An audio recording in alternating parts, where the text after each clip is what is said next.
everyone. Hello and happy Half Day Friday, and welcome to Sunset Canyon's first annual Biography Speech Assembly.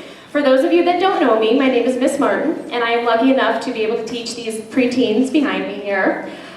We are all gathered here today because I assigned these sixth graders an assignment, and their assignment was to pick someone in history. And not only pick someone in history, but pick someone that positively impacted the world. So independently, they all chose their individual, and they have researched, they have written a paper, they have done a timeline, they have done a sketch. I mean, you name it, we've done it. I think we've worked, is this 3 weeks? Yeah, three weeks we've been working on this. And their final task is today.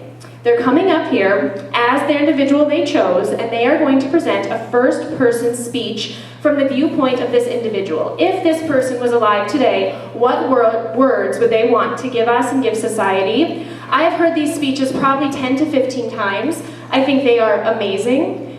Their words are wonderful. They have worked incredibly hard, so I truly hope that you enjoy these speeches just as much as I did. I should say. So, without further ado, we will start with Deborah Sampson, America's first female soldier. There was one time when all women weren't allowed to fight for their country until I changed all that and turned their thoughts around. Hello, I'm Deborah Sampson, the first woman to ever be in the Army. I was born on December 17, 1760. For most of my life, I would be with a different family, 5 to be exact. Being with my 5th family, I was a slave, and when I was 15, I was free to do whatever I wanted to, but then I stayed with my family to help out. Then the fun part, I was free. I became a teacher because I never went to school when I was younger. Then I wasn't proud of myself, so I thought, the Army. But I needed a plan, so I thought I'll have to have a disguise, a plan. So I'll be a boy, a man. After a month or two, I enlisted into the Army. Many people didn't notice me in my costume, including my own mother. Then I was shot, and I told my fellow Army friend to let me be and let me die. But he took me to a doctor, and they found out I was a woman. Then I was sent home. I got married, I had kids, and I also became a teacher again. Now I go around giving speeches and proving women should be women, and that means free. God bless America, and God bless the soldiers who fight and fought for this beautiful country. Thank you.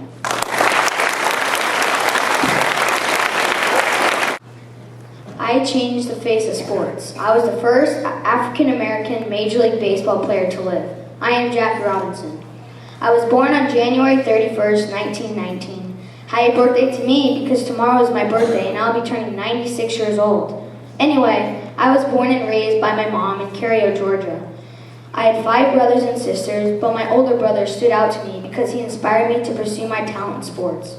I enrolled at Pasadena Junior College where I played 4 excellent sports: baseball, track, football, and last but not least, basketball. After that, I got drafted into the Army, but I never saw real combat. During boot camp, I was arrested after refusing to give up my seat when I was told to move to the back of a bus. That was a very rough time for me because I wanted to serve my country, but I wanted to stand up for my civil rights. I was honorably discharged from the Army. Right after this, I began to play professional baseball, but I had to play in the Negro League. At that time, black and whites were separated into different leagues. In 1947, I was drafted to the Brooklyn Dodgers because of the president of the Dodgers that believed in me. While I was there, I suffered a lot of racial abuse from people, and especially my teammates. People sent notes like, "Why are you such a black? Also, get out of here, you don't deserve to be here." That was a very harsh time in my life, but I got through it, and I faced these hard times, and I was brave. And here I am today. I am Jackie Robinson, number 42, and I'm proud of my achievement. Thank you very much, and go Dodgers. I'm Princess Diana, and I was the woman who showed that people with diseases cannot spread their disease through contact. When I was young, my parents separated and I lived with my father until I got married to my husband, Prince Charles, in 1981. And we had our first child, William, on June 21st, 1982, and our second, Harry, on September 15th, 1984. I always wanted to give back to the community, so I did a lot of charity work and visited people in the hospital. I was the woman to encourage Britain and other countries to support the Ode to Watch Treaty, which meant they needed to ban the use of landmines. I might have done all these great things, but I was horrible at school and dropped out at the age of 16. I lived a happy, lavish life until my beloved Charles wanted a divorce. After that, I went through a deep stage of depression. I got out of that groove when I met Alfred in 1995. I am Princess Diana, and I'm not just a princess.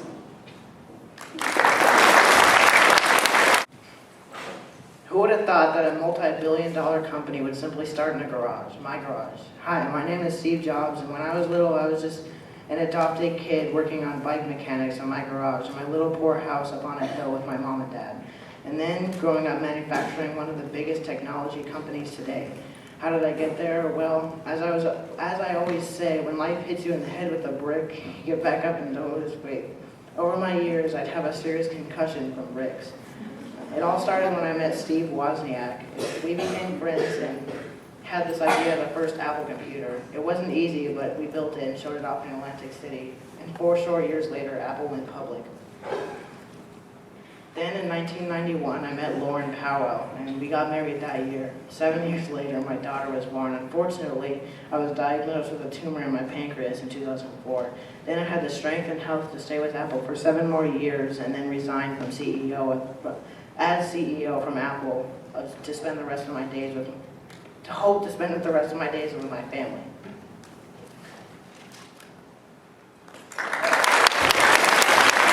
Who could imagine millions of money, millions of copies sold, and worldwide fame, all end with a single gunshot wound? I'm Selena. When I was younger, around the age of 10, I started singing in my family's band called Selena and Los Niños. It was hard booking gigs, so we played at my father's restaurant until it closed down. So I played at the carnival, and that's where my whole career started. I became famous by being the first person who sings Nahu music to achieve gold record status, which means my album sold more than 500,000 copies. I also won a Grammy Award for the Best Mexican-American Album. I married the love of my life, Chris Perez, who is also my lead guitarist. I have been nominated 82 times and won 66 of them. The type of music genres I sang were Danejo, Mexican, Mariachi, pop, and R&B. My nicknames were the Mexican Madonna or the Queen of Danejo music. I stopped a while in my career to have a house with Chris and to open my beauty salon.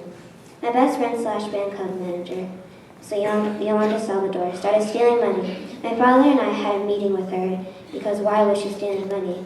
She denied it, so I told her to meet me in my hotel room at the Days Inn.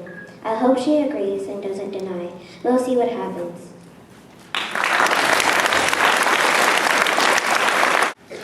Ladies and gentlemen, boys and girls, one thing in this world that takes the lives of many unfortunate people is war.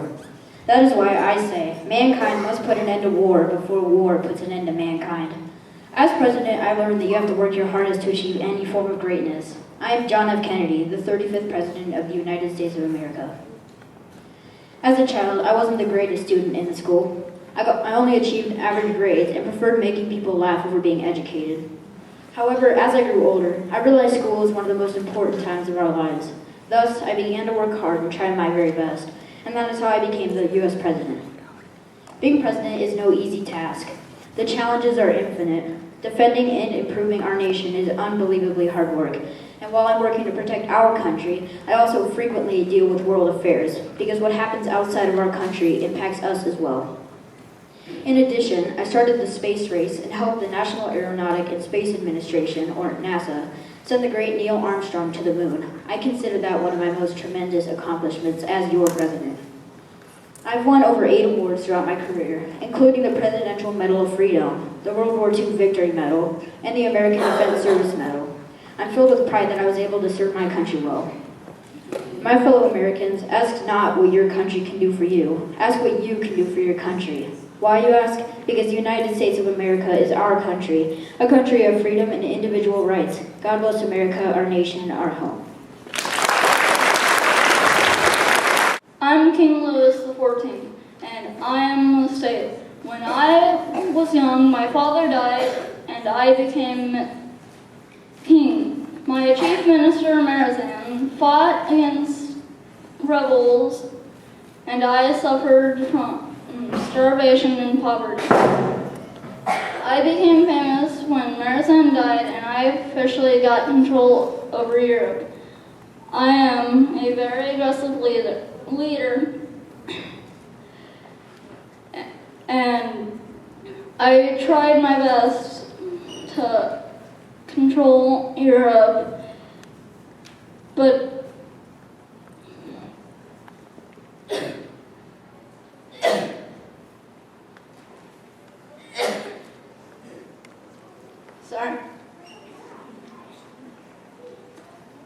I tried to control Europe and all my fellow subjects. It occurred to me that my subjects wanted someone to be my chief minister, and do my work. But I wasn't like any other king. I did all the work, and I was my own chief minister. Later in my years,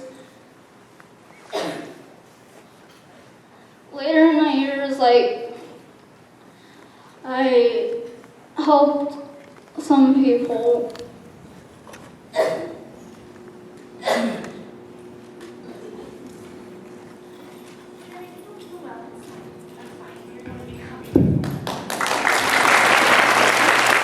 Despite everything, I believe that people are really good at heart. My name is Anne Frank. I live in a crazy time where people dislike me because I am Jewish.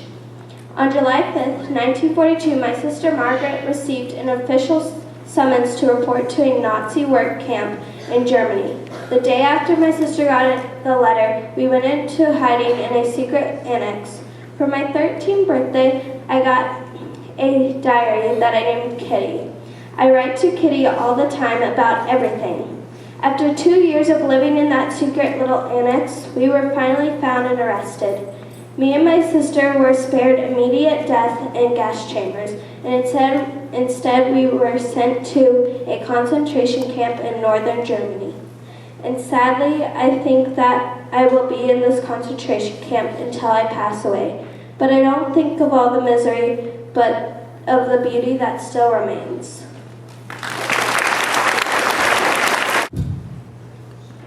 Making it to the NFL is a dream for many young men who have worked hard their whole life to make it big, including me. But I left my $3.6 million contract to serve my love, my life, my country. I am Pat Tillman, and this is my story. I was born in small town San Jose, California on November 6, 1976 to Patrick and Mary Tillman. Some years later, my two knucklehead brothers were born, and my whole childhood was filled with spending time with them. When I was about 15, I attended Leyland High School. I led my school to the Central Coast Division I football championship. With all that hard work, I was granted a scholarship with Arizona State University.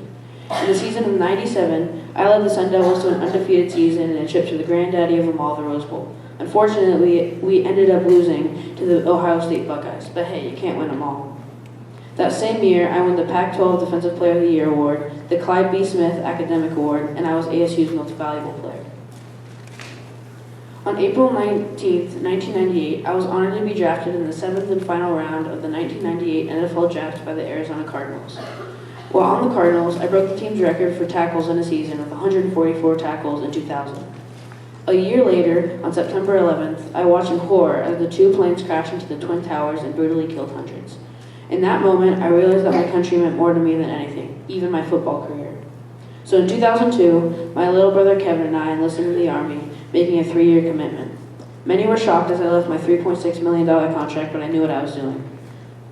We went through basic and airborne training for the Army Ranger, so much work, but we were all too committed to quit. My whole life, I had been on some sort of team. My family was my team, my high school football team, my brothers at ASU and the Arizona Cardinals, and my second family of brothers of Army Rangers. You could probably say I'm a team player. I never quit on any of my commitments, especially if it's for the people I love. I'm Pat Tillman, and that's my story.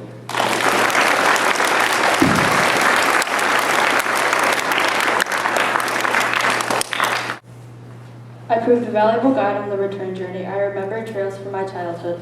The most important trail was a large road that passed through a gap in the mountain that led to Yellowstone River. Today, it is known as Bosman Pass, Montana. I am Sacagawea. I was born into the Shoshone tribe, and my father was the Shoshone chief. When I was around 12, I unfortunately was captured by the Hidatsa Indians, an enemy of the Shoshones. I was sold to a French-Canadian fur trapper and I married when I was only 14 years old. In November 1804, the Lewis and Clark expedition came into the area. I was asked to go along to lead the way and to translate. On the trip, we went from the northern plains to the Rocky Mountains and to the Pacific Ocean and back. Also, along the way on February 11, 1805, my son, Jean Baptiste, was born. In 1806, me, my son, and my husband went west with 20 other corps members. 6 years later, after giving birth to my daughter Lisette in August 1812, my health declined rapidly. Some months later, I died on December 22, 1812, at age 25.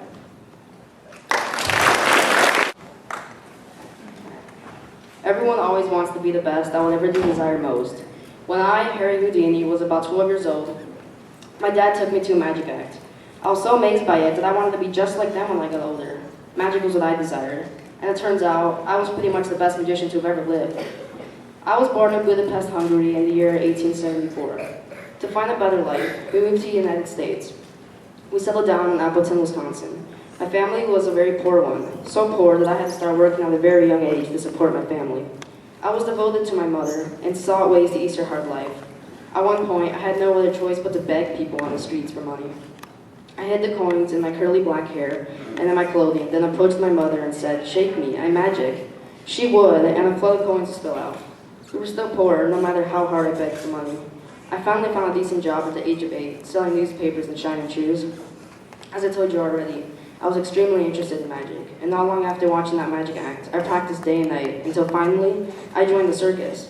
I was an acrobat in the circus and was nicknamed Eric, Prince of the Air. After that, I studied locks and learned how to peg them. When I turned 17, I entered show business, taking the name Harry Houdini.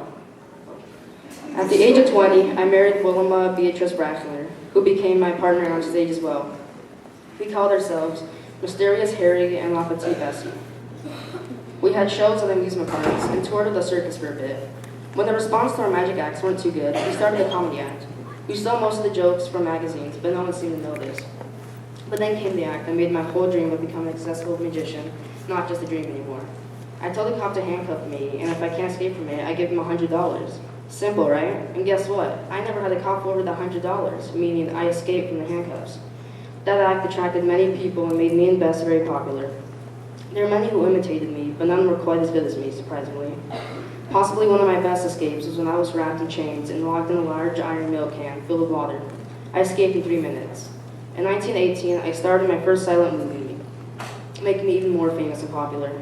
Many believed I was a ghost in the human body, which was pretty ridiculous. I couldn't go to school because of money problems, but it didn't stop me from pursuing my dream.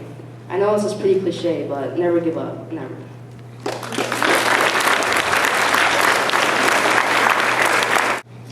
Although I may have won gold in the Olympics, an ESPY award for Best Olympian, and an AAU Sullivan Award, and so on, my career ended badly by tearing my ACL and MCL. However, I still believe I have a lot to contribute to my sport. I am Shawn Johnson, American gymnast. I was born in Des Moines, Iowa. I started gymnastics when I was only 3 years old. My mom told me the wild child just needed to do something. So my parents decided to introduce me to gymnastics because I would jump and climb on everything in my sight. I had my first competition when I was only 7. As the years went on for me, I eventually graduated from Valley High School. While I was in high school, my favorite subject was English. I loved it. I continued to train harder for many years. I moved up through the world of gymnastics from a junior elite to a senior elite and finally the National Olympic team. I traveled to Beijing, China for the Summer Olympics when I was only 16. When I was there, I won gold for balance beam, scoring a 16.225. I also won 3 silver medals for a women's gymnastics team competition, individual all-around competition, and floor exercise. After I returned from the Olympics, I made a lot of public appearances with my team, eventually joining Dancing with the Stars cast. And yes, I won that trophy in 2009. After suffering devastating knee injuries, I made the decision to retire from gymnastics on June 3, 2012. After retiring, I refocused on school. In 2013, I enrolled at Vanderbilt University to study sports psychology and nutrition. As I continue to study, I travel around the country helping young athletes through mentoring, nutritional education, and support. I can't wait to see what the future holds for me.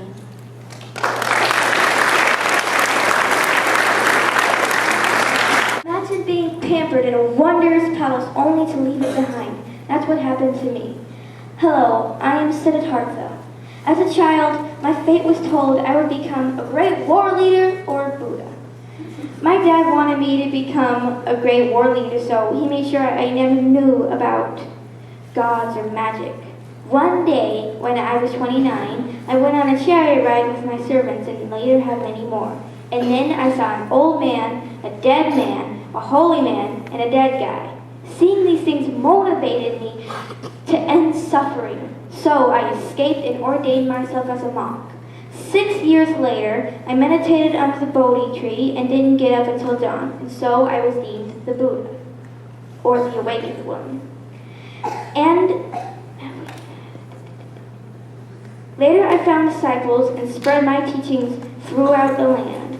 Many people came looking for my help. Once a woman asked me to help her dead son. I went and taught everyone I could until my death. My teachings still live on today. Guess who your history teachers didn't talk about? Yes, it's me, Nikola Tesla, the greatest engineer and inventor of all time. So it began in Tillman, Croatia during 1856. During a thunderstorm. During the late 1870s, I attended Polytechnic School in Graz, Austria. But in 1884, I came to the stage for fame and fortune. The reason why I became famous is because I invented many great revolutions, including the three-phase electric power, the Tesla coil, and the induction motor. My later years were horrible. My lab was destroyed by a fire, I ran out of money, and now I live in a hotel, which I speak and feed the city pigeons. Well, a lot of people still talk about Edison, how he was great. But just remember, I'm one true mad scientist. Have you ever wondered why you don't just float off into space? Well, I wondered that too. My name is Isaac Newton, and I discovered the laws of motion. It all started when I was sitting under an apple tree, and an apple fell. I wondered why things fall, so I started trying to find out what made anything fall. When I was younger, I didn't make much progress on why things fall, but as I got older, I started to find out about gravity. I went to college in Cambridge, then I became a math professor, and even joined a group of people called the Royal Society. They're a group of scientists. When I first told people about gravity, they didn't believe me, so I decided that I would learn more about forces and gravity. When I got older, I decided that I would write my own book about gravity, forces, and motion, so they would believe me. The name of this book is Principia. Later, I improved upon a telescope that people still use today. My telescope has mirrors in it, and you look through the eyepiece on the side instead of the end. I even wrote a book about optics to help you understand how light travels. I also created a special math for physics called calculus. Finally, I became president of the Royal Society, and even tonight, you may call me Sir Isaac Newton. Hello, I'm Queen Elizabeth. I was born into royalty but was not the first to rule England. I was born in 1533 at the Placentia, Greenwich, United Kingdom. I had grown up with my mother and father for a little while, but my mother had made a terrible decision towards my father, King Henry VIII. He had her beheaded. Years later, I'd grown up with my father and had finally been offered to take the throne to be Queen of England. I had said yes. I had been queen for a while and still had not married. I had been told to be married and had been offered to be married, but I had always said no. People had called me the Virgin Queen. So I had never married or had kids and even ruled England myself, but I hope I have influenced some citizens and members to be strong, powerful, and a fantabulous leader like myself, Queen Elizabeth. Hello, I am Dr. Martin Luther King Jr., and I have a dream that my 4 little children will one day live in a nation where they will not be judged by the color of their skin, but by the content of their character. Because I hope they will not be judged the way I was growing up. I grew up in in Atlanta, Georgia, at a time of poverty and racism. But my family never gave up on our dream to be a nation as one. Whether you're white or black, poor or rich, together we will rise past racism. I am here today because I have listened to my mother, always telling me to take the first step, even when you did not see the whole staircase. As I have done what she said and worked to the best of my ability, I got my PhD at Boston University in the Nobel Peace Prize. My childhood was rough. When my grandma died, I was so sad that I tried to commit suicide by jumping out of my two-story window. But shortly after, I realized that suicide is never the option. So if you can't fly, you will run. And if you can't run, you will walk. And if you can't walk, you shall crawl. But whatever it is that you do to move forward, we will keep moving forward together as a nation. God bless. I don't know how I can follow any of those, especially this last one.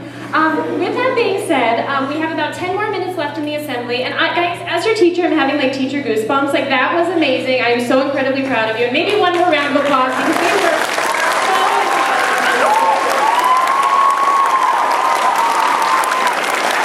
Deborah Sampson, wouldn't you? Deborah, you were the first female American soldier. And what do you think of women in the military today? Could you please address that for us?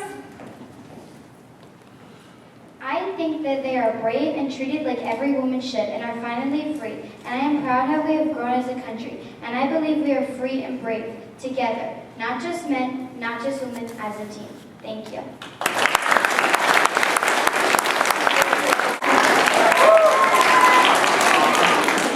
I have a question for Steve Jobs.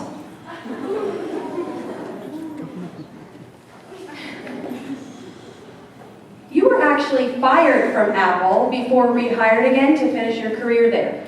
How did you keep a positive attitude, and what did you do in the years you were not working for the company you created?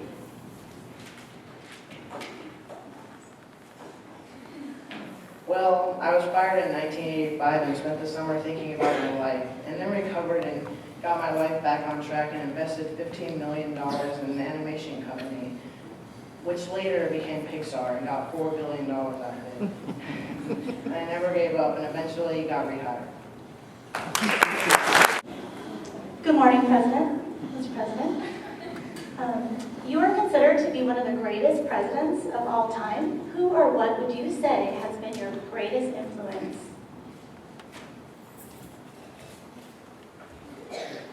What influenced me was the image of this nation moving forward. As a politician, I always was a high achiever. I believed in this country. I knew we would have the will and the strength to rise past communism. The thought of that was my greatest influence. I have a question for Buddha. Hi there. What do you consider to be enlightenment, and how do you accomplish it? Well, enlightenment is like being awakened to the truth of the world, like killing the tiger of ignorance, as I've said as a child. And reaching it is clearing your mind of everything and pondering about the universe, just thinking. And, yeah. Princess Diana. You are known as the People's Princess. Why do you think that is? I think I was called that because I wanted to be like everybody else. I wanted to keep my job as a kindergarten teacher to try and stay normal. I also traveled alone without any security. I really wanted to pick out my own clothes and design my own parties. The Queen would get so mad at me for working out, eating, and shopping in public places.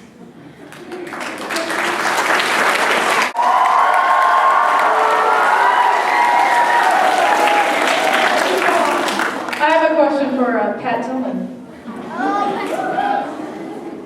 Pat, you were quoted as saying there is more to life than sports. Can you explain what you mean by that? Of course. What I meant by that is you can't base your whole life on sports. To even play sports in college, you have to have good grades. I couldn't have done what I did if I didn't have good grades. I graduated ASU with a 3.82 GPA. I also meant that there's more important things in life than sports. For example, family. Nothing's more important in life than family. It's all about the love and trust you have for each other. I hope I answered your question.